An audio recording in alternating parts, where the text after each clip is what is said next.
Daniel stood in front of the mirror in his small London apartment. Outside, cars moved. Sirens echoed in the distance. Life was busy. His phone buzzed. Another rejection email. He read the first line. "We regret to inform you." He locked his phone. He looked at himself in the mirror and quietly said, "Maybe I'm just not good enough." If you have ever thought that, this story is for you. Daniel was 25. He worked in a modern office building made of glass and steel. Every morning he rushed through crowded trains. Every evening he came home tired. On social media, his old school friends were getting promotions, starting businesses, buying cars, posting gym transformations, traveling to Greece, Dubai, New York. It felt like everyone was moving forward, except him. He wasn't lazy. He tried hard. He worked late. He applied for better roles. He improved his skills.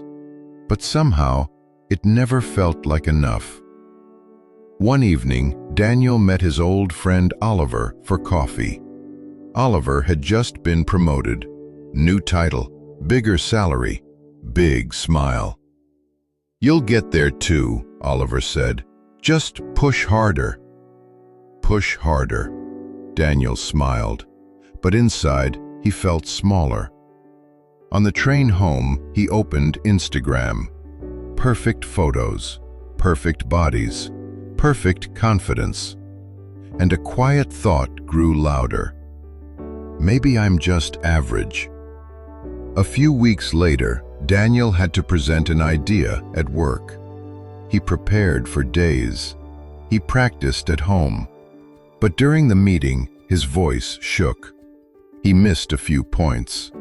He stumbled on one sentence. No one laughed. No one insulted him. But in his mind, it was a failure.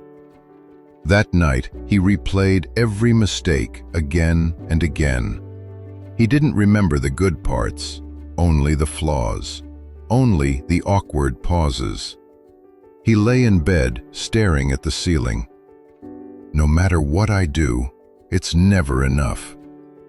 That weekend, Daniel visited his grandfather. His grandfather lived in a quieter part of the city. Less noise, less rush. They sat together in the living room.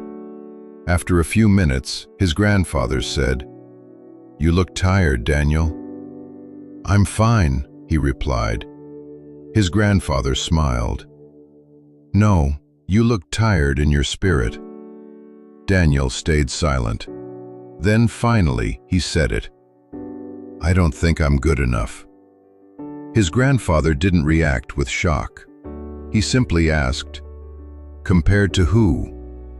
Daniel paused. He didn't have a clear answer. His grandfather continued, "Who decided the standard you are trying to reach?" His grandfather stood up and brought a small old mirror from the hallway. He handed it to Daniel. "What do you see?" "Myself," Daniel said. "No," his grandfather replied. "Look properly." Daniel looked again. "I see someone who makes mistakes." His grandfather nodded. "What else?" Daniel hesitated. "I see someone who tries." "And why do you ignore that part?" his grandfather asked. Daniel had no answer.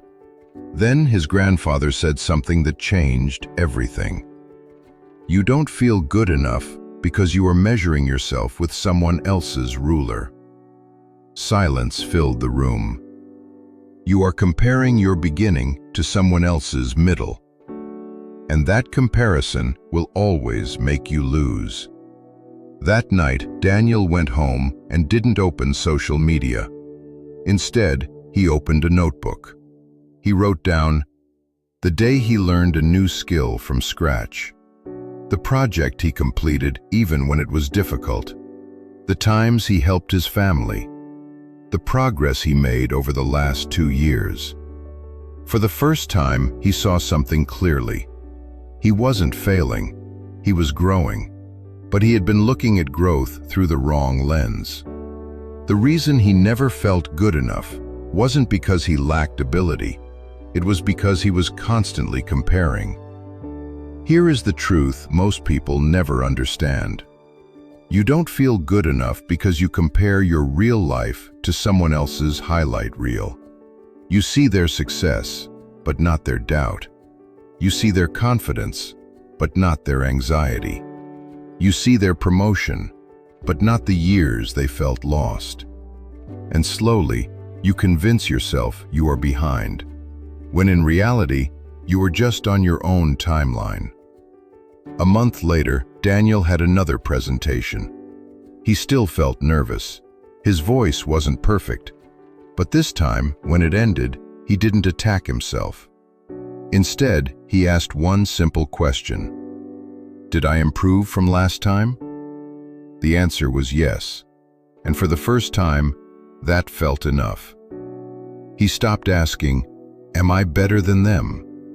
and started asking, "Am I better than yesterday?" That small shift changed everything. Maybe you don't feel good enough. Maybe you feel behind. Maybe you think everyone else has something you don't. But the truth is this: you were never meant to win someone else's race. You were meant to run your own. And the moment you stop measuring your life with someone else's ruler, you finally see your real progress. If this story felt personal, it's because it is.